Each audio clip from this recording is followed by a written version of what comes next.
today it's my birthday. Actually, belated na din. Kahagahapon, birthday na ko, 23, May 23, and karon lang naman siya na-celebrate May 24, kaya na akong busy, and ako mo siya work on, so yesterday. Thank you so much, Ate Kit! Tarong mo, ano mas? Ate Kit, thank you so much for the cute dresses. Nagamit siya, te.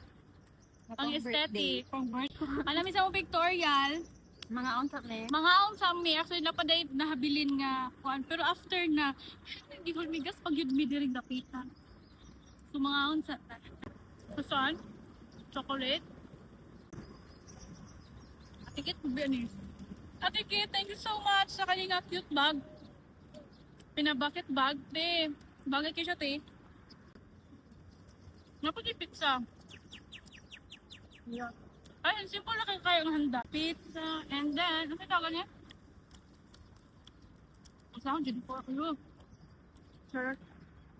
Charot. Charot. Kalimut ko ba?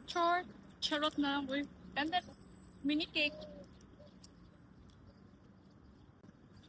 Cheers. Wala na.